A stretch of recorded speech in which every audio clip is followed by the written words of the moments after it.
All right, welcome everybody to another In the News segment. This is your host, Mr. BDA, and alongside with me is King Bucho. Let's talk about a couple of new developments in regards to the Canelo Crawford situation. People are weighing in. Let's start first with the business aspect of it. Glacier reporting that there will be no rehydration clause. Yeah, that's great. I think the reason why Crawford is doing this is so that there's no excuses. If he beats Canelo, people can't say after the fight, oh well, he beat Canelo because Canelo was dehydrated or he wasn't able to make weight, blah blah blah. So great move by Terence Crawford.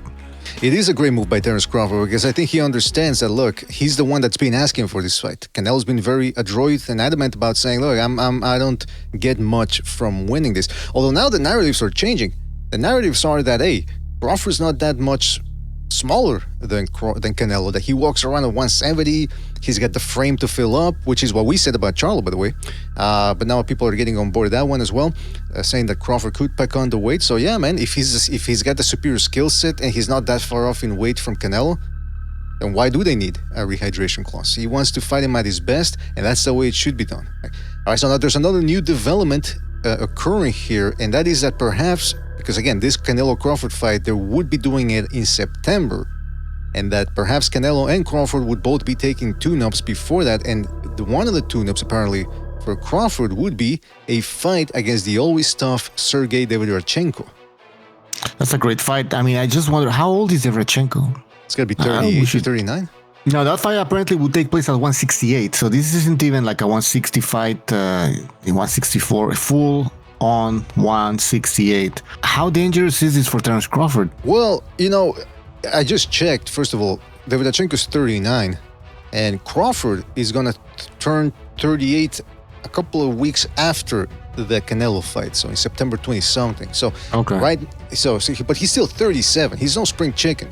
And even though Derevyanchenko has been through the ringer, I mean, this dude has fought everybody. Daniel Jacobs, Jack Colque, Gennady Golovkin, Jermall Charlo, Carlos Adames, Munguia. Just recently fought Christian Mbili. And actually did well, considering he tore his bicep. But you can see that, yeah, that it's taking its toll on his body, falling apart. It's still a tough fight. I mean, the guy is still well-conditioned. He's a strong... Remember, when he fought Golovkin, he was as strong as Golovkin, which is saying something. So, in terms of strength, this is good preparation for Crawford to test himself out against a blockhead like Sergiy Derevyanchenko. Derevyanchenko is not that huge a puncher, so I don't expect Crawford to be in that much danger punch for punch. But he will be facing a guy who can come forward well. He can change angles on the inside. He can throw a lot of shots. And he still has a lot of spring on his feet, as he showed us against Mbili. So I think it's an interesting fight. Bucho, what do you think? I think it's a great fight. As a tune-up, it's a winnable fight, I would say. Derevyanchenko is always dangerous, but he's old. That's just a fact. He's old. And so I think Crawford can pull it off, but it's going to be interesting. And now, if Crawford looks amazing in this fight against Derevyanchenko, holy shit. More people are going to start jumping on the Crawford bandwagon. There's already people there. There's already people saying that Crawford is just more skilled. Even though he's smaller, he's more skilled. And that's going to be enough to beat Canelo. So now if Crawford decisively beats Derevyanchenko, I'm telling you, man, Crawford fans are going to be even more confident that their man beats Canelo Alvarez. Well, you mentioned that it would be good marketing for that fight, because again, there are some people who do believe that this is a bridge. What do they say? Bridge too far. In fact, Mikey Garcia just recently came out and said that he's a big fan of Crawford. He really respects him, but that this, because of the weight discrepancy, is going to be a leap too far for Crawford. So there's another... Derevyanchenko would remove some of the doubters. Mm-hmm. And maybe it would make the fight even more exciting, because some people would go like, maybe he does have a chance.